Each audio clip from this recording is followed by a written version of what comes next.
shell for about, I think, well, after this, um, we are going straight into module 2. Is it module 2? Yeah. And then, but this is the ending part of what we're supposed to teach yesterday. Well, not ending, but something around something, the continuation of yesterday. And today we'll be teaching Unix and shell for bioinformatics. If you have read through the material that was sent yesterday, can you make a thumbs up? Even if you have not finished it, I just want to know how many people have read it.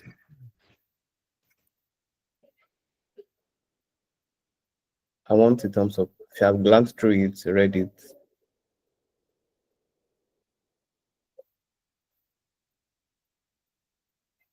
Nobody's giving thumbs up, Father Lord. All right. So for the people that have finished, that read it, did you finish it? Have you gotten to the end? Did you finish it or not? If you finish, thumbs up. I don't get thumbs up in 10 seconds. That means you didn't finish. Oh, follower. That's nice. All right. Thank you for doing that. What we have prepared in the slide today is somewhat history of bioinformatics. But I think before I even delve into the slides, I would like to explain some other terminologies I didn't explain yesterday. And I would like you to put your thinking hats from where we stopped yesterday. And I hope we still remember everything we taught yesterday. So there are three terms that I think we're supposed to cover yesterday that I didn't talk about. The first one is the kernel. I'm sure you have heard of the kernel before. Oh, no, maybe you have not heard of it, so it's fine. The first one is the kernel.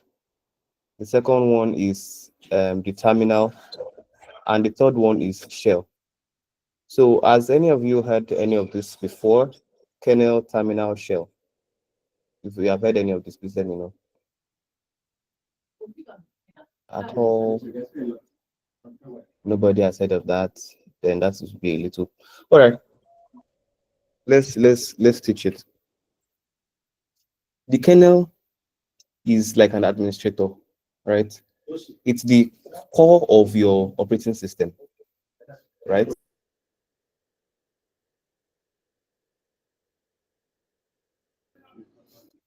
It's the core of your operating system, right? Remember we talked yesterday about the CPU, we talked about the RAM, we talked about the processors, of course that's the CPU. We talked about the ROM, the storage spaces, and all those things that we talked, the threading, the core, and all those things.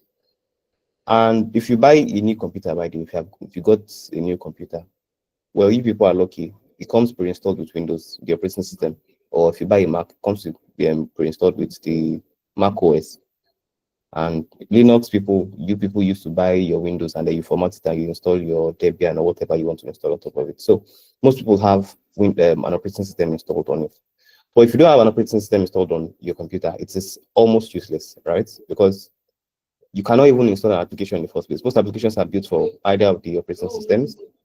And number two, an operating system does a even better function of the kernel in the operating system. The kernel in the operating system does the better function, the deeper function of having to help you administer or allocate space and storage and RAM and all the likes.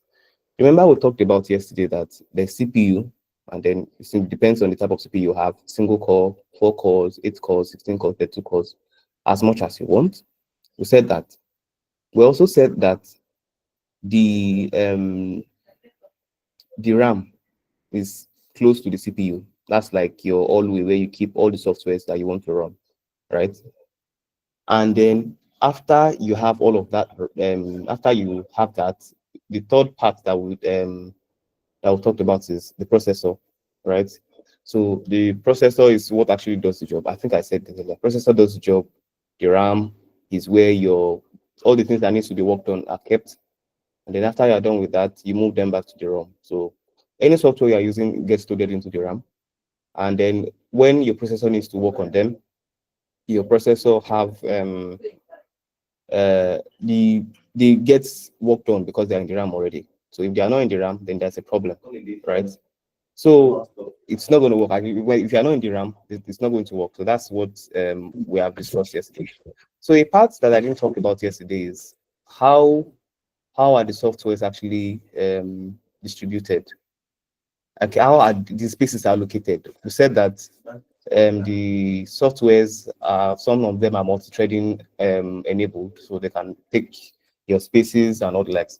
And except for some software I talked about yesterday, maybe Nextflow and some other pipelines that you start to use that gives you the opportunity to ask for, okay, I want to use 8 cores for this project, for this task. I want to use 2 cores for this task.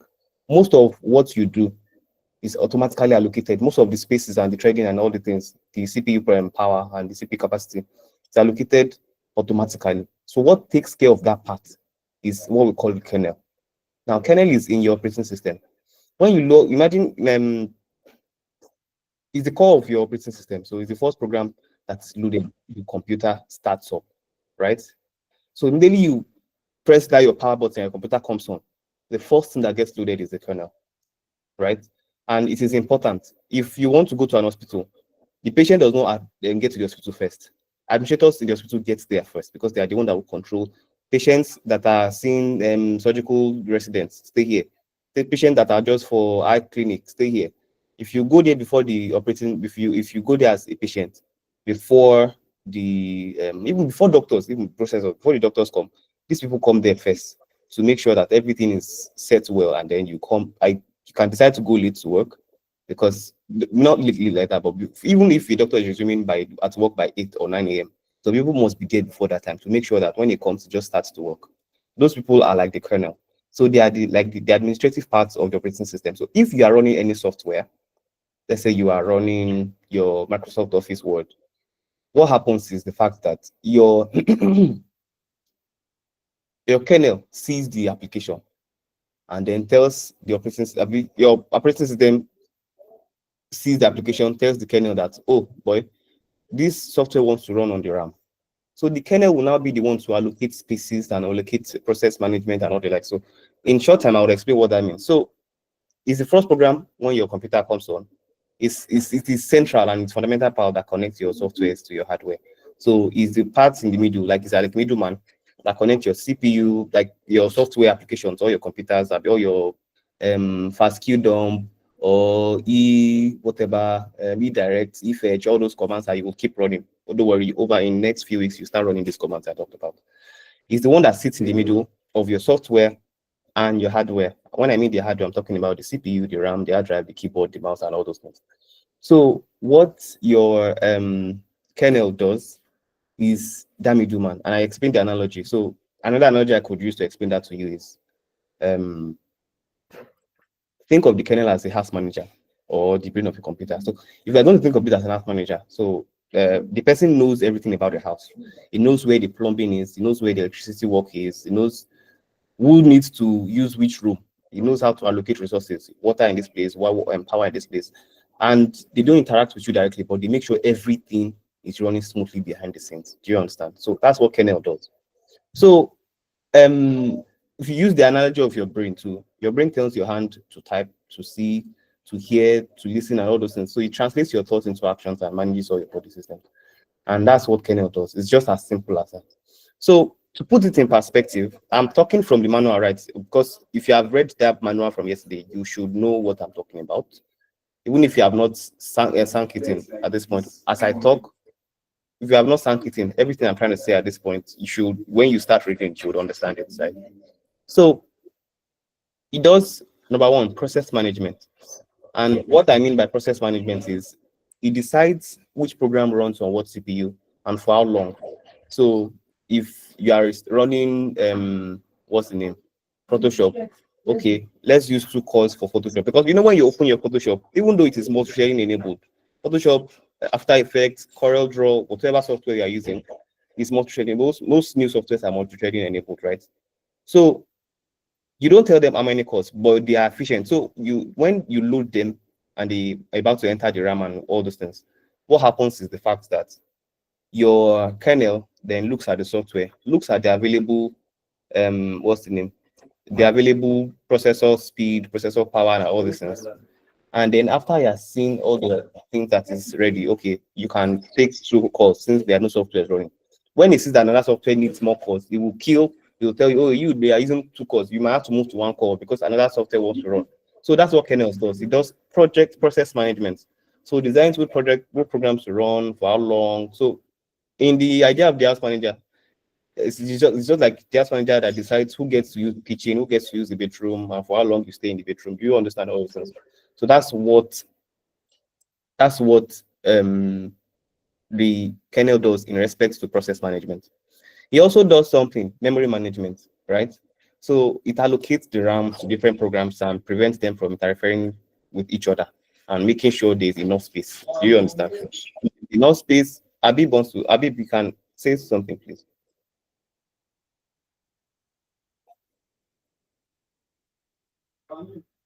Abib, I deliberately stayed on slide one. Yeah, because the material here is not talking about these things. So I wanted to get it out of the way before we delve into the material. Do you understand? Tochuku, am I good? Okay, thank you. So memory management. I was saying that it allocates the RAM to different programs and prevents them from mixing up with each other. So that everybody have enough space. Make sure everybody have, so it's like the person, the administrator, the house manager I'm talking in, let's say an hotel manager, when you get into the hotel, it makes sure everybody has a bed and nobody takes too much space than the other. So that's the second thing that the kernel does. So the first one I said is process management. Number second is memory management. The third thing it does is device management. And when I mean device management, I mean that it controls all your hardware. So your keyboard, your mouse, your printer, your hard drive, network card, anything that is hardware, the kernel is the interface between you and those hardware. So it translates all your software requests into hardware actions. So when you have to, now that I'm speaking with you, my microphone is actually receiving everything I'm saying and translating it into the OS and all this. Everything has happened because the kernel and enabled my soft browser. So my browser said to the kernel that, young man, this guy wants to run a program that would need a microphone. So the kernel will tell the operating the hardware is that, okay, there's something called microphone here. Microphone will say, yes, here I am. Okay, you have to start working now because somebody on the other hand wants to use you. So you better get your head in the game, lock in. So that's what the kernel does when it comes to device management. If you have to connect a printer to it, if you have used Windows, like I use Windows for a long while, it gets hard when you buy a new printer and you want to use, or you buy a new scanner. You first have to install your drivers and all those things. So all those drivers are like a patch to your kernel. So your software will talk to the what am I calling it? Your software will talk to the driver will talk to the kernel will make the action works. It's just very, very sweet stuff if you see the whole process. So, and one other thing it does is system calls. So what does that mean? It provides a way for your program to request for services from the kernel. So if you want to save a file, or you want to read a file, or you want to open a document, those things are on the hardware. So you want to use a Microsoft Office to open a Word document on your hardware. Your kernel, your Microsoft Office will talk to the kernel that there is a software saved at a position so. Can I access it? Can I access it? Then the kernel will now talk to the hard drive. They said there is a file called so in this place. So do you know it? Oh yes, I know it. Oh yeah, open it, give it to me. Then to open the gateway so that you are using the software can access the file written on your hardware. Do we understand what I've said up to this point? Do we understand? Thumbs up. Oh, thank you, Michael. Then another point that the kernel does is security and protection. So it isolates your processes from each other so that no one is crashing and does not bring your system down. So it's actually there are two types of kernel, right? There are two ways your kernel operates. There's one that is system level, there's one is application level. It's just quite interesting how this, if you go deep, I don't want to go as deep as possible. There are some kernels that it affects the whole system. That's when, if you know, if you have you experienced this the blue screen of death before? When my Windows people, blue screen of death. That will happen when the kernel is affected on the kernel level. So if there is a program that is giving you error on the kernel level, it brings the whole system down. So that's why you see that blue screen of death, or your computer freezes, or your computer crashes. But there are sometimes your kernel will not freeze the computer. Your computer and other software will work, but one particular software would hang. So that's some application level crashing. So, so it's just very interesting. You have, I just wanted you to explain. So I just wanted you to note this point. When you read the material, you will see it again. So you never directly interact with your kernel. It works behind the scene and it provides essential service that you need. So that's what it does. You don't interact with it. Your operating system interacts with the kernel, right? And one thing about this kernel thing I want to talk about that actually made me say I should discuss it is because the kernels of macOS and Windows are quite different. Now, that's why this is not to shade Windows user, even though I'm shading you still. The kernel of what's the name of a macOS is built on Unix. Now, that's what this course is about. So that's why I wanted to lay this foundation before I enter the Unix operating system. So Unix is standard. It's from the 1960s, 1970s, and it is very nice, very interesting. By the way, Unix is it's an operating system, just like you have your Windows and your Linux and whatever. Mac OS was actually built on Unix. So most of the applications you would run in bioinformatics are built for the command line, built for Unix. So if you have a excuse me, what do you call it? If you have a Mac OS and you're running your softwares on Mac or on the command line or the terminal rather, you would enjoy it because it is as if you are running it in the native environment of Unix that it was built for in the first place. But if you are using a Windows people want to be proprietary, like they want to have ownership. So they built their own Unix system, Unix-like system, right? That's what you see, the PowerShell and all those things. And that's why it is very hard to run these Unix softwares on them. But what you could do is to install a subsystem Linux, which I think by next week we'll start doing all this installation. And I think next week or next 2 weeks, I don't know, depends on the timetable that we have following. Because I'm sure 90% of people here uses Windows. And again, I'm not shading you, I'm shading you. Upgrade. Thank you. So I want to talk about the shell too, and then we'll move on. My slide is just 10 slides, so we can really brief through. But if you understand this part, this slide is just history, so that you don't feel pressured. So the shell is an interpreter, right, or a translator. Now, how does this happen? You know, how am I going to explain? So the shell is like a command line interpreter. Yesterday I was talking about programming language, right? When you want to write programs, when you want to write a script, you can write it in Bash, you can write it in R, in Perl, in Python, in Rust, Ruby on Rails, whatever programming language you want to use to write the program, right? But you know, you're writing a program because you want to talk to your computer to do something for you. You want your computer to do something for you. That's what you are writing. So I want you to help me open this data and then do this on the second column. And then with the result you get, add the submission, then all those things you want to do with your data, your FASTQ files, your FASTA, and all those things you want to do, the computer is able to do them, but you must know how to talk to the computer. Do you understand? So you can use any way to talk to your computer if you want to. You can use the what's the name? You can use the shell is like an interface. Is how you talk to your kernel, right? So let me explain what I mean again. I hope we are all listening so that we get what I'm trying to say. So if you are stuck at any point, just ask me, I would explain again. So the shell is like a command line interpreter, and it acts like an interface between the user and the kernel. What I just called that, right, is like it's like an OS. Just hold on, you will understand what I'm trying to say. So it takes your command, like your command, they are just texts, right? And you translate them into something the kernel can understand and execute, right? Of course, I told you that a few minutes ago, you don't directly interact with the kernel, right? It hacks behind the scene.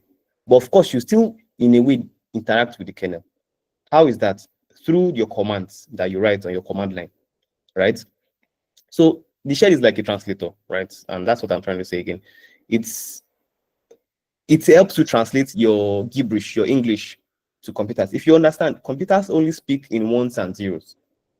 Your computer are dumb, they're also smart at the same time. But if you are not speaking in binary, all these your fancy interfaces that we are seeing, this very beautiful colors and dock that you see sitting on your screen like this, it is because there is something that's translated it back to you. So the shell is in the middle.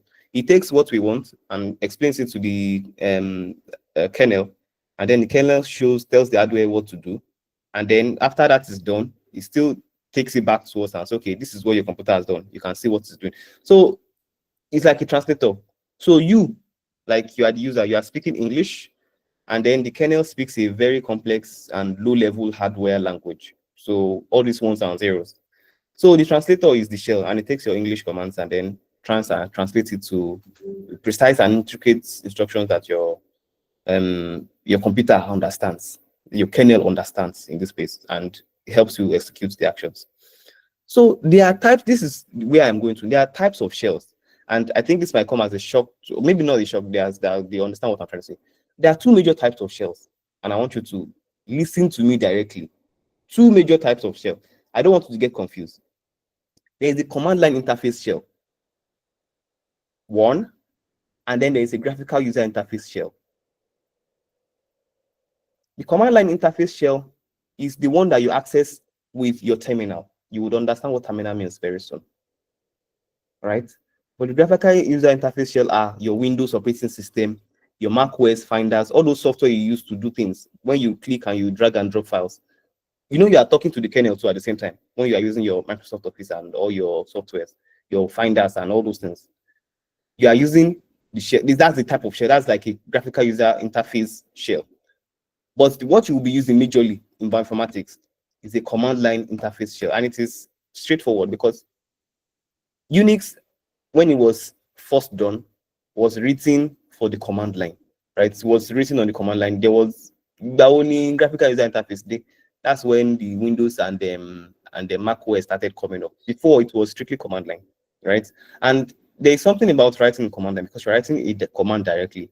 You know, you can compare me talking to if we hey, I think everybody has played a game of charade before, and you know, if I tell you a word and you tell it to the person, then there's no game. It's just simple.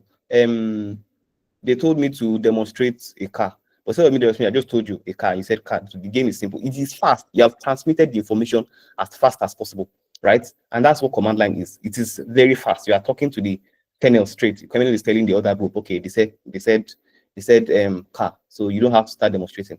But if you are using the computer, I'm sorry, the graphical user interface, that's like the charade, the person in the middle, and you now start, okay, something that does like this, and he has four wheels, and then maybe you are trying to. So that's it. Of course, they will still get it at the end of the day, and of course, they are computers. They are very good at charading. The kernel, the shell you are using is very fast, and it knows how to do that. But you know, when you write a command in text, it is faster than when you are using graphical user interface. And there are other benefits. In this slide, we'll start talking about the benefits of using command lines, the shell command line, compared to um the what do I call it, compared to what we have, the graphical user interface that you will keep using over time, that we are used to, by the way. So I said this so that we don't get confused. When I say shell, for the purpose of this course, since we are going to be working on the command line, the shell are the programming language, or are the languages that you talk, the commands that you type on your terminal. And what is the terminal? Terminal is that software. So maybe I will stop sharing this screen. I would share my terminal so that you know what I'm talking about. Just hold on. Stop presenting. I'm supposed to use just 1 hour. I think I will try and not use more than 1 hour. So share. Good. Can you all see my screen? Yes, sir. All right. So let me open my terminal. Good. Now look at this. This is my terminal. This interface that I use to type commands is called my terminal, right? The commands I type inside, like the scripts I write inside, are called what do they call it? Are called the shell, the command line, they're the commands. So the language I write it is in Bash or in ZSH, God. So this is the shell, but I write the shell in the terminal. The terminal is the software. So when I ask you, open your terminals, if you are using a Windows, you would open your command prompt, or there's a PowerShell on your Windows. So that is where you write the script, right? If you are using a Mac OS, there's an actual terminal called terminal. It's just this is it, it's my terminal. So the terminal is the interface where I write my commands, and the commands I write are in a language called shell. So that they are called shell, but shells are of different languages. You can write your shell in Bash. For me, I think Mac OS by default is ZSH. If you are using Windows subsystem Linux, I think you would have Bash. So there are quite a number of different, they are almost similar by the way, but there are different flavors of Bash that you could use. So my computer came with ZSH by default. I'm sorry. So I wrote commands here. All the commands you see me write are in this language, ZSH, right? And I'm writing my command so that I can tell. So what I did here, just listen to this. I told cat is like concatenate or show something. I told my computer that I want to see a file called sample sheet.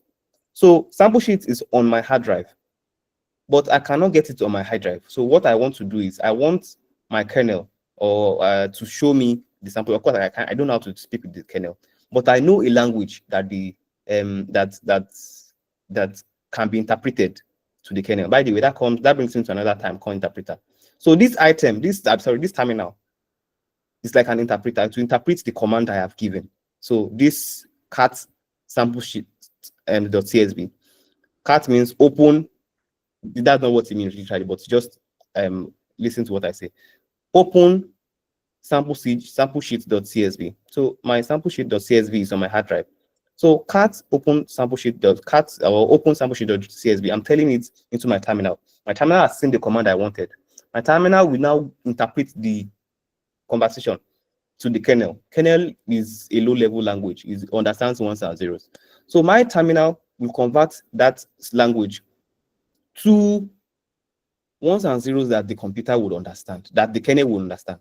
So once kernel understands that, oh, okay, that's what you mean. You want to open a sample sheet. It will now go and meet the hard drive. You know, I told you the kernel does that work of helping you open, helping you talk with like device management, helping you talk with what your hardware. So what it does is when I speak with when I want something done, I want to open a sample sheet.csv, and this is it, by the way, this is the result. It opened it here.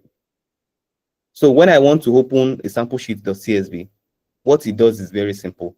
I tell the language, of course, the language I'm going to use is the shell. The language is the shell. So I'm speaking in this language, ZSH, right? I'm telling my computer, okay, I want you to open the sample sheet too, and I know the sample sheet on the computer. So the terminal will now know, oh, okay, you're talking to me. You want to open sample sheet. Okay, I know who I can tell that will help you open sample sheet. To tell the kernel, my bro said he wants to open the sample sheet. The sample sheet goes down to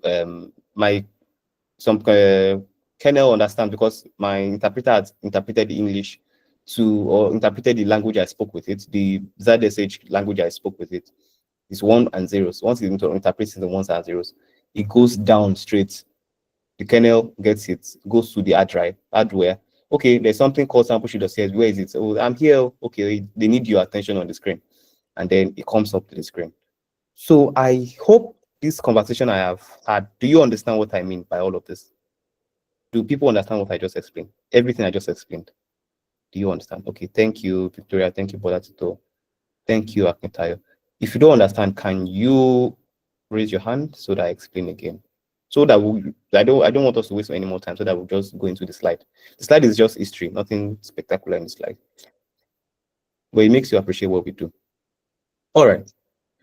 So having talked about that, let's go back here.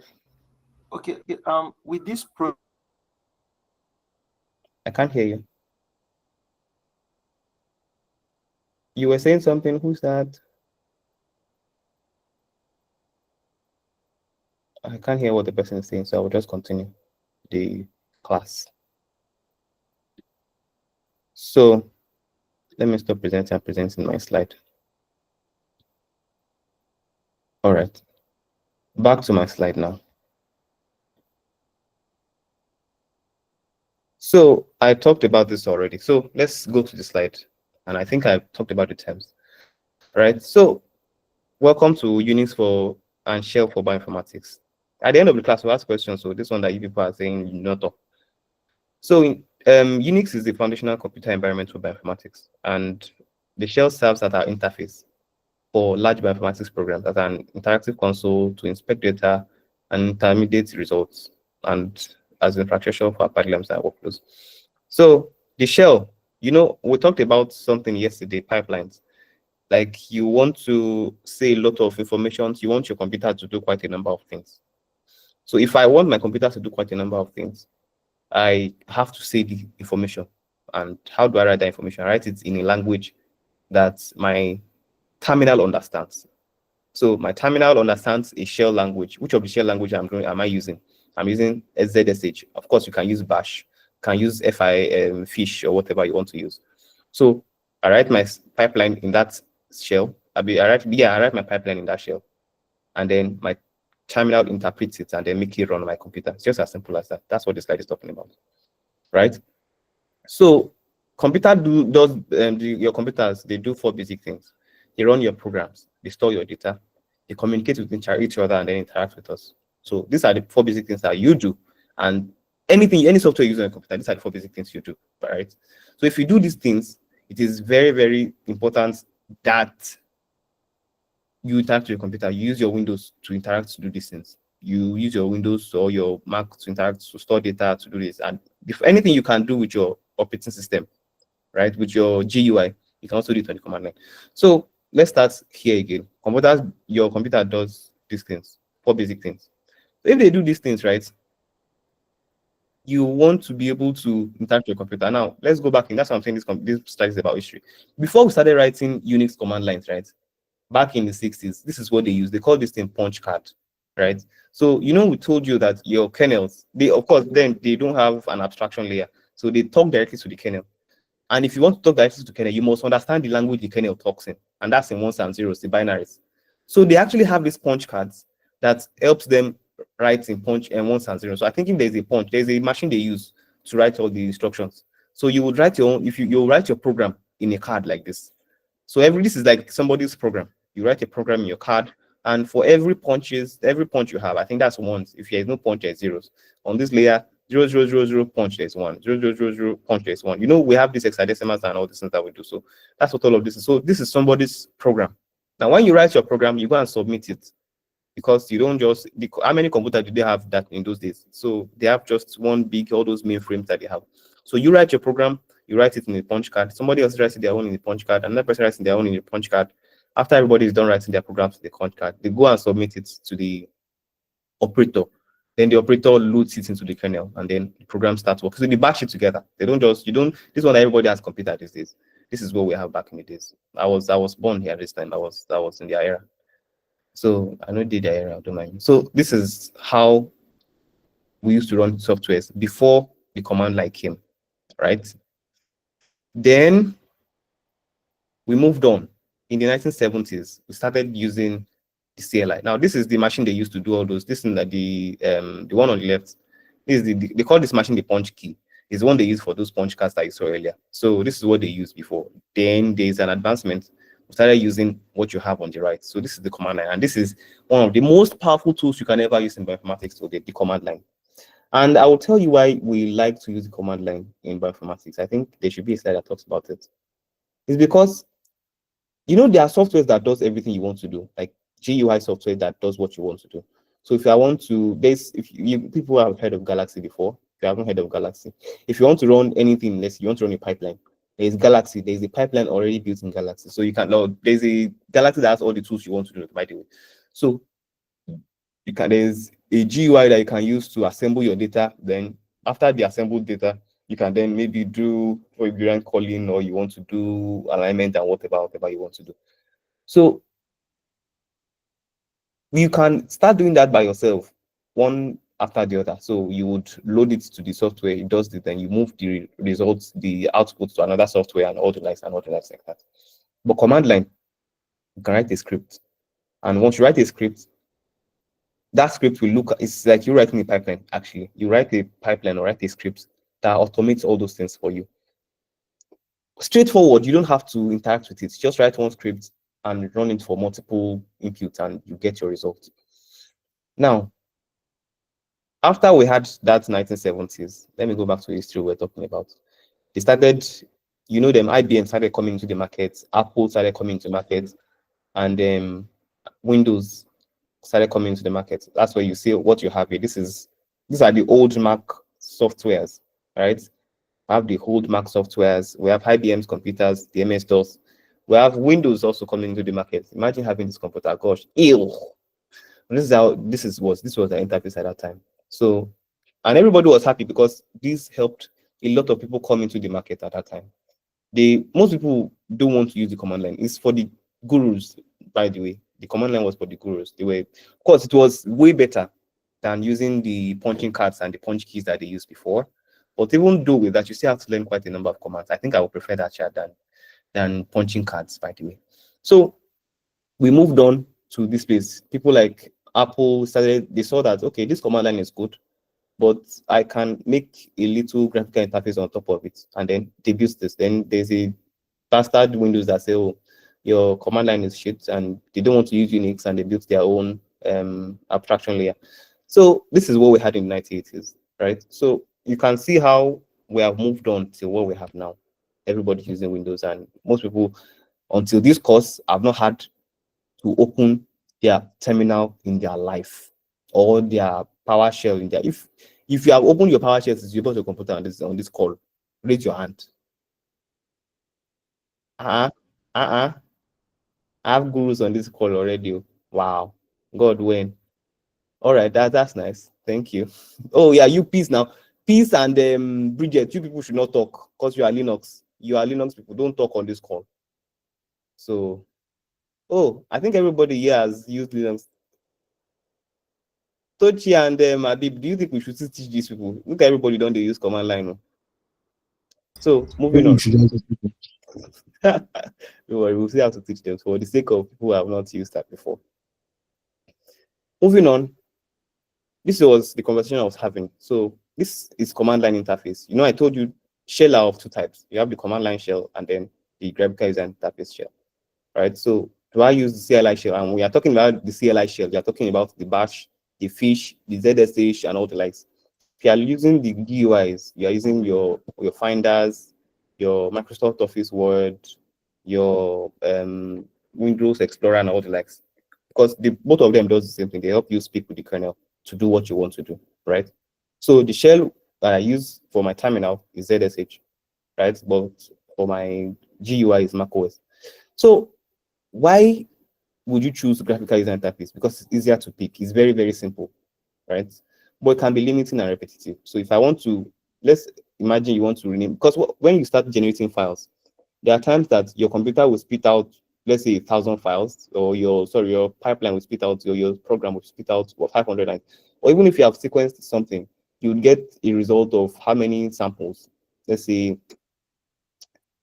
a lot of samples. You get maybe 100 FASTQ files you have to work on, and you want to rename them to a specific format or something. If you start right-clicking, yeah, rename. A, right-click the second one, rename. B, right-click the third one, rename. C, you would be tired.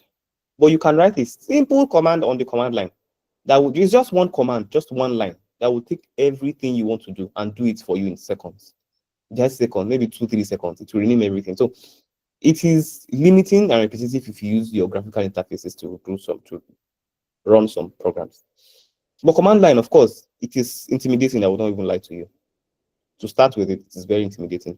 And I promise you, if you have not used command line on this call before, You don't have to be ready to put in the work. You don't have to fret. You will understand it. We are here to help as much as possible. It is very simple. You just have to learn some basic commands at first, and then you build on up on, or you build up on top of it. Is anything you can do with your mouse and your keyboard and your graphical user interface, you can repeat the same thing with your command line. So take that from me.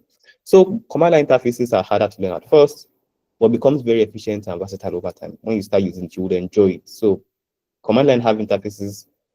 Command line interfaces haven't been killed by GUI. So because you can imagine now that we have GUI, you will think the command line will fade out. The same way the punch cards fade out. You know, they were using punch card before we had started using the command line. But immediately command line came, they phased out the punch cards. But the minute GUI came, you would imagine they would phase out the command line, but they didn't, because it is still very, very good.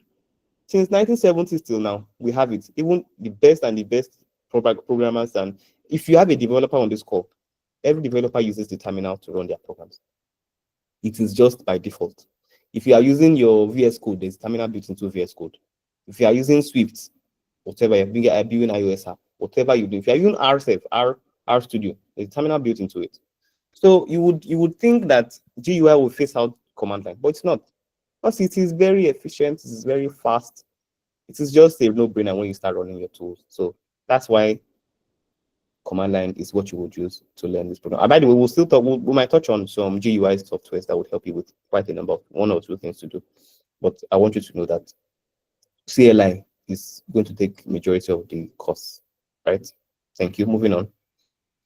Unix, do I even have to explain this thing again? So the family of operating systems, I told you earlier, it was in 1970s. 1960s was punch cards, 1970 was Unix, the command line interfaces, and the 1980s was the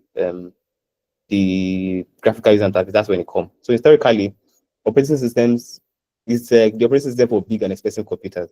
The back in the days, and usually used by a lot of different people at once. Then came to the modern Unix systems. Still, big computers use it, supercomputers, but also Apple, Mac, Linux computers, and Android software. So even your Android, by the way, is based on Unix, based on Unix system. This is simple, nice to. You would imagine that they would phase out Unix, but they just create a shell or a wrapper over it. Mac OS is like a wrapper on Unix. It's just simple. It's Unix, but they put a wrapper over it. It's nice. It's just straightforward to the, and that's why I don't mind. I like Mac. Don't mind me. Gamers on this call will hate me. Shame on you. Moving on. So what is the Unix shell? Remember I talked about Unix shell. So Unix shell is a CLI for communicating with Unix systems. So actually there are lots of shells available for Unix. I told you, but for this course we'll be using born again shell. So bash is the full meaning of bash is born again shell. My own is ZSH. I don't even know what the Z means, but Z shell. That's what my own is. And then bash tends to be used on default. If you are using a Windows and you install Windows subsystem, what you install on Windows subsystem is bash. That's the shell you'll be using to communicate with your kernel, right? In your terminal. Do you understand my lingua? You communicate with your kernel in your terminal. The shell you would use. Don't confuse all these terminals together. Those terminologies together. So some people prefer to use other shells, if you like. Some people use bash. I'm using ZSH because that it came with default on my computer and I love it. So I don't just bother changing it. I think Tochuko has changed it, so I can't remember. I don't know if I've also changed it. So moving on.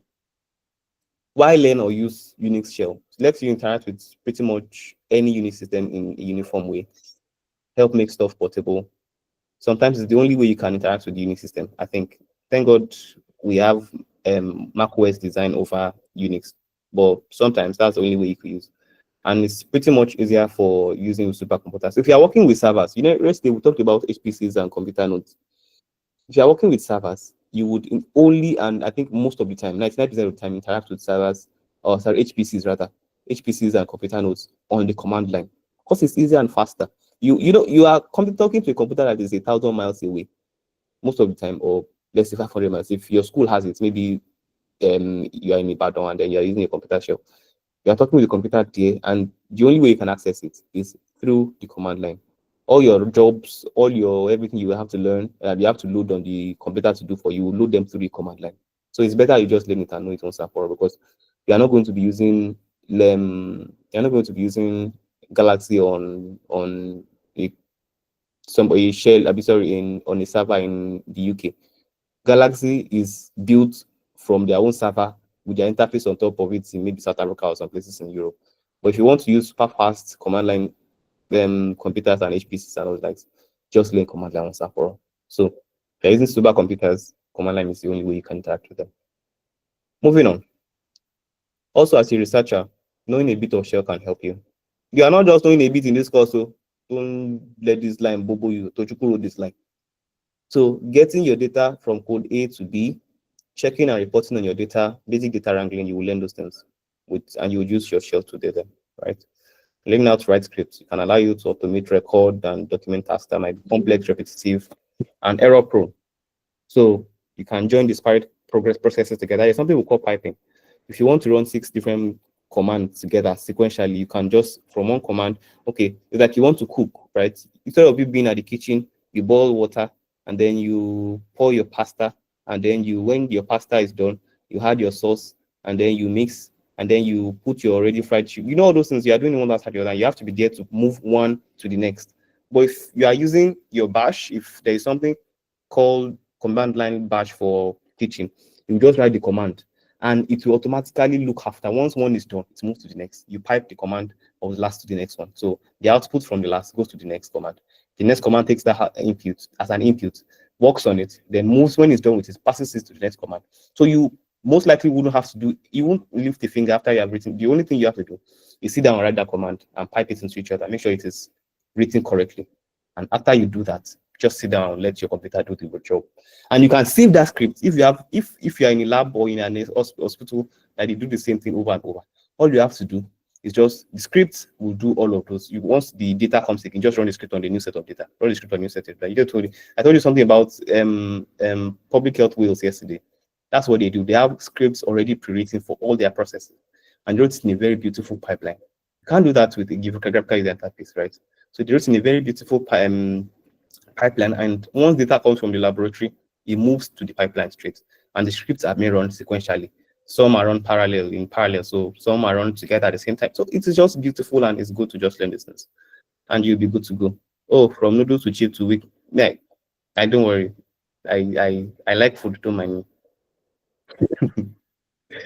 So how do we communicate using a shell? Shell provides a read, evaluate, and print loop. So we say what we want to do by typing the commands on the computer, and then the command typically runs programs installed on the system. So though sometimes there are special built-in commands provided by Shell itself. So some commands are built in by Shell itself.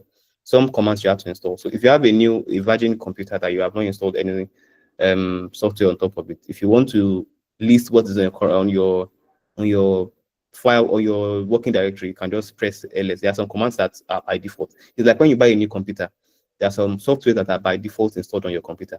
But if you want to do some other things, if you buy a computer by default, you would find your notepad. But if you want to do powerful things on your computer, more than what notepad will do, you would have to go and buy a Microsoft Office. Do you understand? So it's just straightforward. Instead of you, there are some commands that come with your Linux, and then if you want to run other commands, you install it. Very simple thing to do, and you move on. So analogy, some similarities with issuing commands in English. So I think I explained this already. It's just a translator, right? So shell commands are kind of similar to English, but they need to be written precisely. Some use funny symbols, making things harder to read. But by the way, these funny symbols, over time, you would get used to them. Commands are often cryptic or obscure and silly, but you'll see examples very soon. It is, don't worry about what we are talking about. It is simple. So I was tempted to go back to my terminal to show you one or two commands and see what this works, but let's see if we finish on time, and then we'll do that. I have like 6 minutes. I wanted to finish the course in 1 hour, so let's go ahead. So I think I'm done. No? Yeah, I'm done. That's the last slide. That's the last slide for today. So having talked on this, let me quickly show you something. And I go see my screen. I'm not going to see my sec. You go see. Wait, before you ask question, let's start. Wait. You have omitted. You wanted to ask question. Wait. Don't ask question yet, though.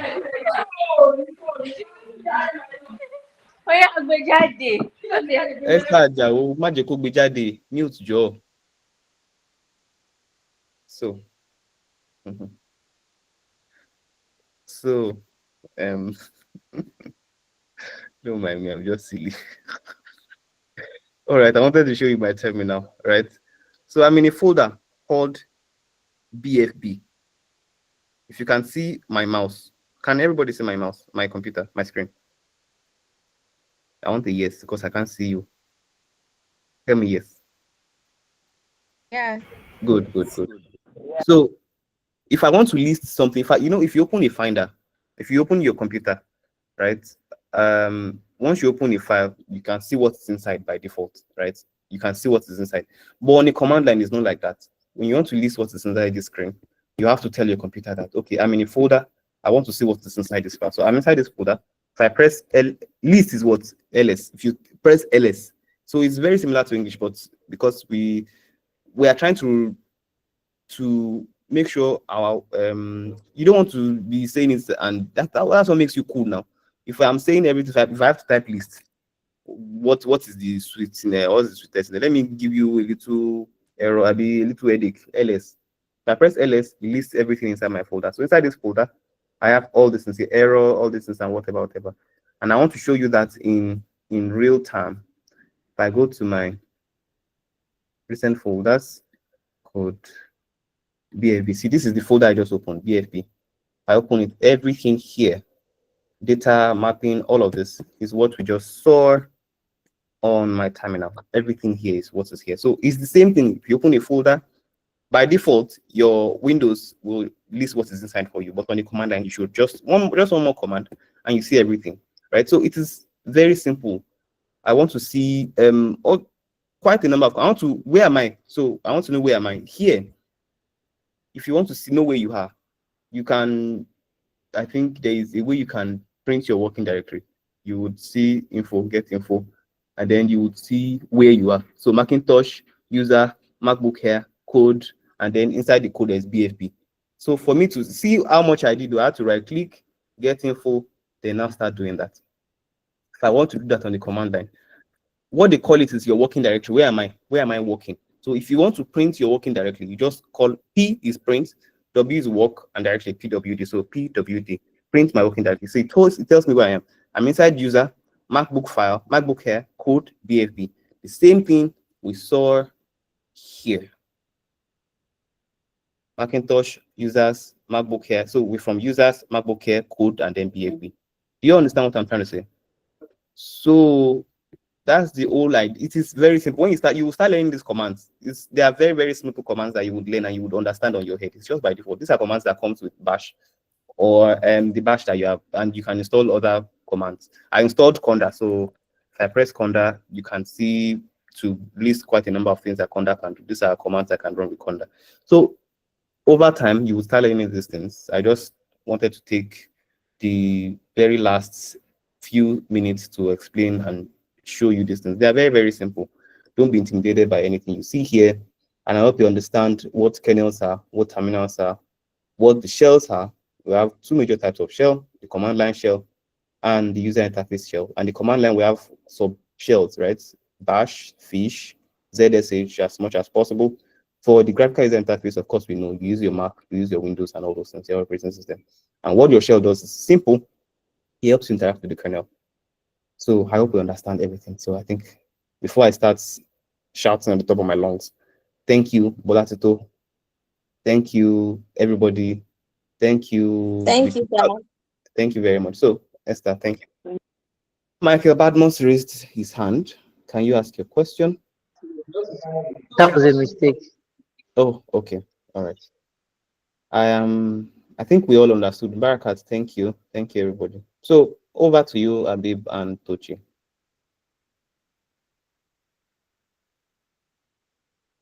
Tochi and Abib, I don't make una sleep. Student no sleep, now instructor they sleep. No. Yeah, thank you very much, David. Please, do you have questions, please? If you have any, you can simply unmute and ask. Otherwise, you can call it today. By the way, Abib asked me to do something. So clear your terminal.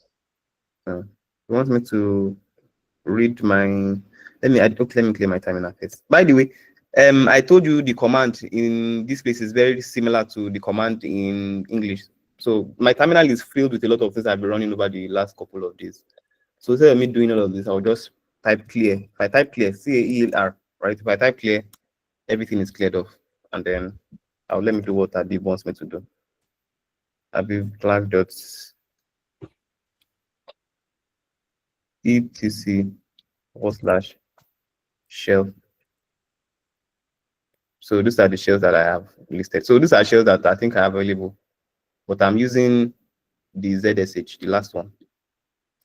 Just one of those things. People, Tochi is over to you. Sorry, I had to bring that up again. No, it's fine. I don't really have much to say. So I think this will probably be our last class before we dive into the command line fully. So that should be by next month. Okay, So because of the exam, yeah, because of the exams, yes. Okay, I wish everybody all the best in the exam. So don't forget all the things we have taught you. No go use that one, go eat. Thank you. Good evening, sir. So with what we've done so far, like I think we just have the assignments and then the texts. All right. Somebody was saying good evening. I think Larry wants to say something. Yes, good evening, sir. Good evening, Chief. Please, can you hear me? Yeah, we can hear you clearly. Yes, I wanted to ask that the function of this kernel, can we compare it to that of the scheduler in HPC? Yeah, I like how you think. I like very, very well how you think. I was going to say that, but you know, on the scheduler too, on the HPC, there's an actual kernel. So the scheduler is a software, it's an abstraction. So it is very similar. I get what you're trying to say, though. But it is, you know, the scheduler is still a computer, and there is a kernel is done on the computer too. So yeah, but I get what your point. It is, you can compare it to a scheduler. Let me just. The answer is yes, yes. Okay, thank you, sir. You're welcome. You guys is very smart. You people are thinking. All right, over. Okay, so okay, the deadline for the assignment is on Monday. So submit yours by Monday, and then by Tuesday we'll have the test. So we'll communicate all of this via You have the exam on that day. on Tuesday. I don't think so, based on the data I've seen so far. All right, all right. Yeah. So it's just a short quiz, probably 15 to 20 minutes. All right. And that's it. Okay. Thank you very much. Abib, any comments? Any other person?